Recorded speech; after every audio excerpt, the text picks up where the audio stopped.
గత జీవితం, గత సంబంధాలు, గత స్నేహాలు, గత అలవాట్లు, గత వ్యసనాలు ఇవి కాదండి మనకు కావాల్సింది. Stop believing, stop thinking about all this about your self.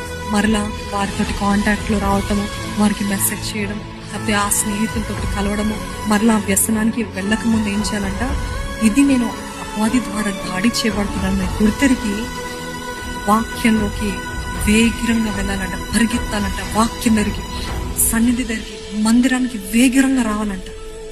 Put some worship music. Don't try to say నేను దులిపేసుకుంటాను ఈ తలంపులు, అవునులే అపవాదిదిలే. No no no. కొంతసేపటి వరకు మిమ్మల్ని వదిలిపెడతాడేమో, దులిపేసుకుంటారేమో, మరలా వస్తే మరలా అటువంటి పరిస్థితులు ఏర్పరుస్తారు. అవును, మరలా చూపిస్తాడు. చూడు, నేను చెప్పా కదా, ఆ గతంలోనే వ్యక్తి నీకు కరెక్ట్ ఇచ్చాడు, మరలా తను ఎట్లా ప్రవర్తిస్తుంది చూడు, తను ఎట్లా చేస్తాడు చూడు. ఎస్ యూ గో బ్యాక్ అన్నప్పుడు మీరు ఏం చేస్తారు, వెంటనే ఎస్ నేను అనుకున్నదే కరెక్ట్, ఆ గతం ఉన్న వ్యక్తి గతంలో ఉన్న జీవితమే బాగుందండి, మరలా గతానికి వెళ్ళిపోతారండి. అందుకని అటువంటి పరిస్థితులు don't try to cheer your self up on your own. అట్లాంటి సమయంలో సమాజంగా కూడటము మానకుడి. Worship music